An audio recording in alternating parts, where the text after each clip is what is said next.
Hello বন্ধুরা, আজকে আপনারা দেখবেন আমরা মাটন বানাবো। মাটন যদি ভালো লাগে একটা লাইক শেয়ার কমেন্ট করবেন। প্রথমে বাজার থেকে মাটনগুলো আনে ধুয়ে নেবে ভালো মতন।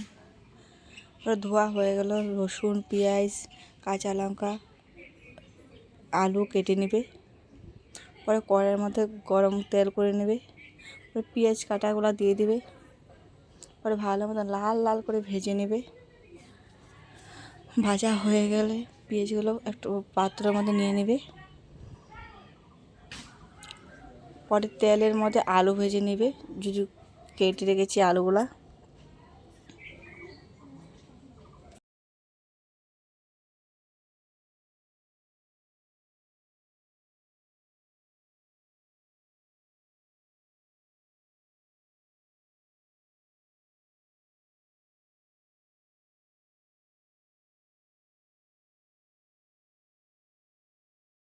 একটু হলুদের গুঁড়ো দিয়ে দিবে, ভালো মতো নেড়ে চেড়ে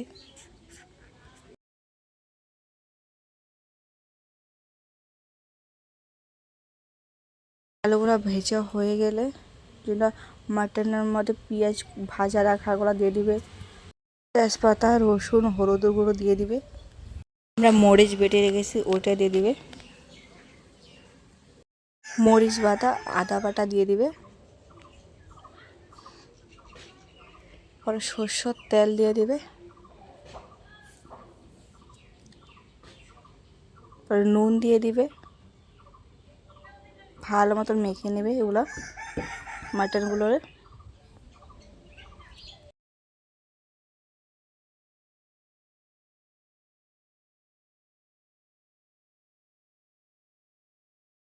মাখা হয়ে গেলে একটা কড়াইয়ের মধ্যে তেল নেবে, ওটার মধ্যে পেঁয়াজ কুচু দিয়ে দিবে আর দুটো শুকনো লঙ্কা।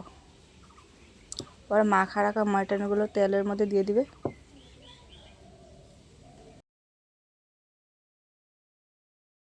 দেওয়া হয়ে গেলে নেড়ে চেড়ে নেবে একটু।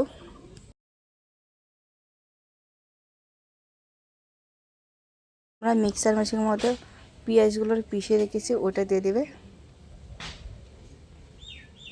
দেখছো বন্ধুরা মাটনগুলোর কালারগুলো কত সুন্দর এসেছে। পরে কুকার লয়ে দিবে, কুকারের মধ্যে দিয়ে দিবে মাটনগুলোরে।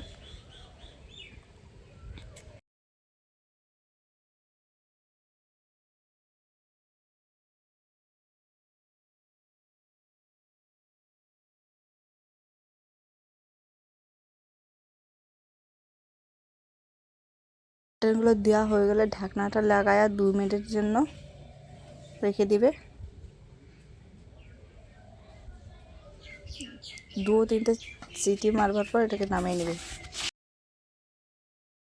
দোস্তরা দেখো কত সুন্দর মাটনের কালারটা এসেছে।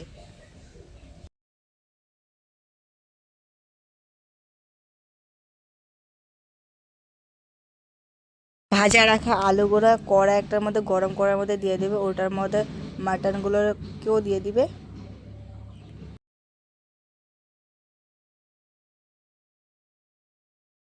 তারপর একটু নেড়ে চেড়ে পরিমাণ মতন জল দিয়ে দিবে।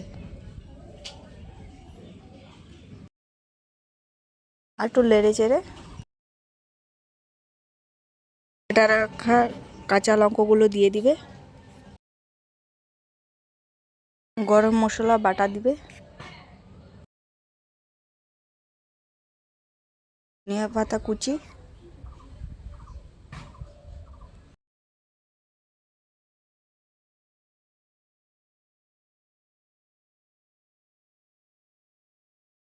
একটু নেড়ে দিবে। দেওয়ার পরে